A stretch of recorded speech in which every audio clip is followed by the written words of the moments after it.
Welcome to Darkened Files, where the shadows speak. We uncover the untold stories behind domestic violence and brutal crimes, exposing the chilling truths hidden in plain sight. Real cases, real voices, no sugarcoating. If you're ready to step inside the darkest corners of reality, you're in the right place. I don't have all the right words. I'm tired. I haven't slept. I hardly eat. I'm just exhausted. I feel like I'm. Taraya is the younger sister of Star Tucker. Star was 30 years old, an Air Force medic, a proud graduate of Florida A&M. Family says she had only recently started seeing a man named Charles Carson Doughty. He seemed sweet. He seemed innocent. He seemed That charming. night, the calm broke. Deputies raced to the parking lot of an apartment complex on Baldridge Drive after a call of shots fired. Sheriff Chip Simmons said they found Star there. The investigation revealed that the victim's boyfriend had fired about 15 to 16 shots and struck her 7 times at least, and then used her car to drive over her. Later that night, her family learned Carson Doughty had been arrested and charged. Her full name was Star Michael Latrice Tucker, but everyone simply called her Star. She was 30, a devoted mother, a gifted medic with the United States Air Force, and a woman still dreaming of the future she was building. She had a young son she adored, a career she fought hard to grow, and a spirit that drew people close. Late in 2024, Star began dating Charles Carson Doughty, a man who spoke of love but carried jealousy, control, and violence in his heart. What started as romance turned to obsession. Within months, his devotion became deadly. On a quiet January night in Escambia County, Florida, Star's life was stolen in a storm of bullets and brutality. A life that survived deployments, the weight of motherhood, and the discipline of military service ended not on a battlefield overseas, but in the parking lot of her own home. By sunrise, the Air Force mourned one of their own. A family was shattered. Star Michael Latrice Tucker was born in California, the place where her grit and drive first took root. From childhood, she showed a spark. Big dreams, relentless work ethic, a heart that refused to quit even when life grew heavy. Her family called her Star, a name that fit her perfectly. It wasn't just what people called her, it was who she was. She lit up every room, her laughter easing the air, her presence magnetic, pulling people in.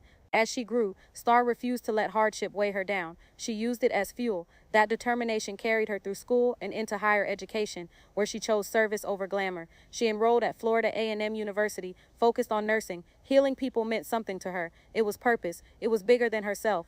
But school was only the beginning. Star soon joined the United States Air Force. She served with the 919th Special Operations Medical Squadron, training and working as a medic. Her uniform wasn't just fabric, it was sacrifice, it was duty, it was proof of her belief in protecting others. Even with all that service, her heart belonged to her young son. He was her center. Friends and family said every decision she made, every late night of studying, every long shift, every sacrifice was for him. Like how? Damn, stop recording me. There's literal piss on my leg. Star kept pushing, balancing motherhood. How? How? Daniel, stop recording me. There's literal piss on my leg. Star's orbit, a man whose shadow would soon dim her light. His name was Charles Jerome Carson Doughty, a 30-year-old from Mobile, Alabama. He looked charming on the surface, but his past carried violence and instability. There were arrests, flashes of anger, a record that should have warned anyone paying attention. For Star, the relationship started off smooth. Just a few months of dating, and her family admitted they didn't notice any obvious red flags. Carson Doughty seemed attentive, protective, the kind of man who spoke boldly about love and loyalty, but protection quickly turned into something darker. Behind closed doors came jealousy, possessiveness, control. Carson Doughty's affection carried an edge that could flip from warm to furious in seconds. It's here that the now infamous video clip gains chilling weight. In it, Carson Doughty warns that anyone who messes with his girlfriend would face violence. At the time, it might have sounded like macho bravado, an empty threat born of ego. Looking back, it was a window into a man already spinning toward destruction. Star likely didn't see it that way. To her, he was a companion, a man speaking of love. She couldn't have known the danger wasn't outside her door. It was right beside her, calling itself love. He also posted about tension with her child's father. He wrote online, "My girlfriend's baby daddy says he don't want no type of communication with me. Dude, I'm around your kid 24/7. And if something happens and I can't get in contact with his mom, wouldn't you want to know what's going on? That's why them lawyers looking at you like you're a dumb ass requesting that." As the weeks went by, the mask started to slip. Friends noticed the small shifts, the questions, the jealous remarks, the quiet tension. What began with charm hardened into obsession. And while Star poured herself into her son, her career, and her dreams, Carson Doughty drowned in paranoia and anger. I think it's a red flag if you're doing everything you're supposed to do and someone is still questioning your love for them. Y'all think they'd be cheating? That line was the tell, a window into his head, a warning siren folks didn't hear. Star didn't see the storm building. Carson Doughty did. He was already walking himself toward January 2nd, a night where talk turned into action, where love flipped into lethal rage. January 2nd, 2025. Crossings at 9 Mile Road, Pensacola. A regular evening. Families settling in. TVs humming through thin walls. Porch lights glowing over the lot. Just after 8 p.m., the night cracked open. Chaos, violence, a kind of horror that stains a neighborhood.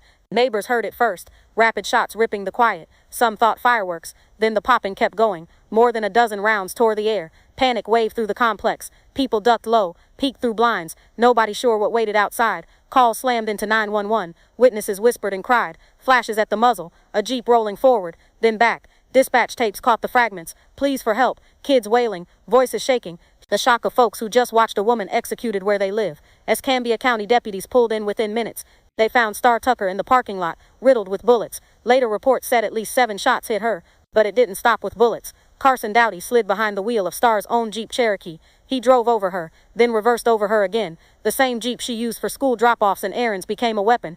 Medics worked fast. Her injuries were too much. They rushed her out. The doctors couldn't bring her back. That night, the Air Force lost a medic, a mother, a daughter, a friend who brought light into every room. He ran. He left the lot and left fear behind him. Deputies moved quick to track him down. On the run, he picked up the phone and made a call that still stings. He rang her child's father and said she was gone. No explanation, no detail, just cold words and empty air. That call set suspicion on fire. The father, shaken, called police. Detectives heard it and felt it. This didn't sound like grief. It sounded like a man confessing without saying the words. Word spread fast. Escambia put out a bolo for Star's black Jeep Cherokee. Alabama agencies locked in. Highways watched. Patrols tightened. He was armed. He was moving.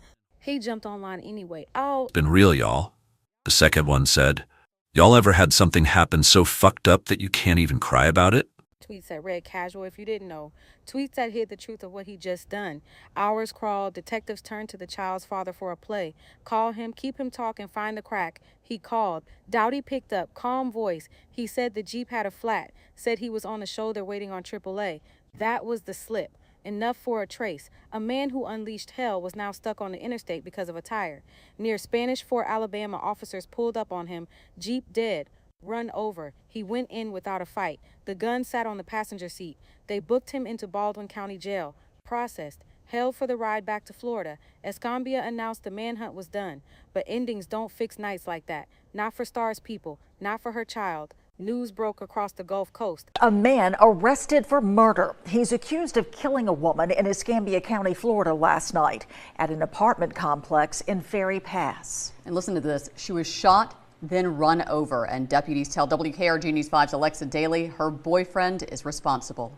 WKRG's Alexa Daly stood on Baldridge Drive and called it like it was brutal. Family identified her as 30-year-old Latrice Tucker. Deputies said the suspect was 30-year-old Charles Jerome Doughty. Alabama authorities found the Jeep on the interstate just inside the state line. Doughty was taken into custody. Carson Doughty was booked into the Baldwin County Jail just before 1 a.m. Friday. Not long after, he was sent back to Escambia County, Florida, one county line and a thin stretch of highway away.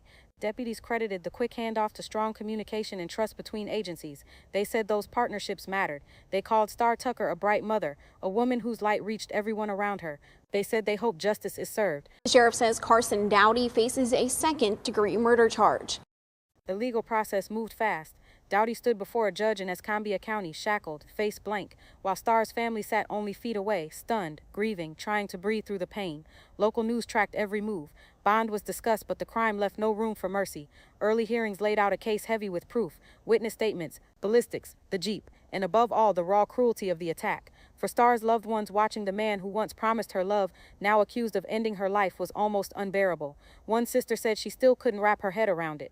The relationship was short, only a few months. No warning signs they could see, but prosecutors soon realized this wasn't just a local case. It stretched beyond Florida. It involved interstate travel, illegal weapons, even harassment online. The case outgrew the state courthouse. On August 25, 2025, everything shifted. A federal grand jury in the Northern District of Florida handed down a sweeping indictment. The charges stacked high: cyberstalking, interstate domestic violence, murder through use of a firearm, discharging a firearm during a violent crime, possession of a firearm by a convicted felon. Each count carried heavy time. Together, they painted the picture of a man driven not by love, but by control and obsession. Why federal? Because Doughty crossed state lines running from the crime, because his record meant he should never have had a gun, because his harassment of Starr reached across phones and screens. This wasn't a single night of violence. It was a pattern, a campaign of abuse that ended in murder. The penalties were steep. If convicted, Doughty faced life in prison. For Starr's family, that wasn't justice. Justice would mean she was alive, but it was accountability. It was the law trying to answer for the life he stole. Even in death, Starr's case forced hard truths into the open. Domestic violence doesn't always come with clear warnings. Military families are not protected from it. Obsession can travel, cross borders, break laws, and destroy lives. And the most haunting truth of all, Carson Doughty once looked into a camera and promised to attack anyone who messed with his girlfriend. In the end, the world didn't harm Starr Tucker. The danger was never outside. The danger was him. In the weeks after her murder, the people who loved Starr struggled to fill the space she left. He didn't give off he could do something like this, but He didn't give off he could do something like this. But you never know until it's too late. I don't understand why he did what he did, because he could have just left. I just want justice as of now, and I won't stop until I get it. Looking at Carson Doughty's criminal history, he was arrested in Mobile in 2023 as a fugitive wanted for assault in Texas. At Duke Field, her fellow airmen gathered in uniform. They saluted a sister in arms. The flag folded. The mournful sound of taps floated in the air, a ceremony meant for those lost in war. But Starr wasn't killed overseas. She was murdered in the parking lot of her own home. Back in her hometown, family and friends held candlelight vigils and balloon releases. Purple and white balloons rose into the dark sky, carrying prayers and memories. Voices remembered her laughter, her kindness, her drive that never wavered. To them, she wasn't just a victim. She was a mother, a daughter, a woman whose dreams should have stretched decades. The hardest truth rested with her young son, too small to grasp the cruelty of that January night, old enough to feel the emptiness every single day, the hugs that will never come, the bedtime stories silenced, the milestones she will never see. For him, life will always be split in two, the years with his mother and the years without. Starr survived basic training. She survived long nights in the ER. She survived the grind of motherhood and the demands of military service, but she could not survive the man who claimed to love her. Starr Michael Tucker should be here, raising her son, serving her country, building her future. Instead, her name joins a list too long, lives lost to domestic violence, and we are left with a question that refuses to fade. How many more warnings must we hear before we finally take them seriously?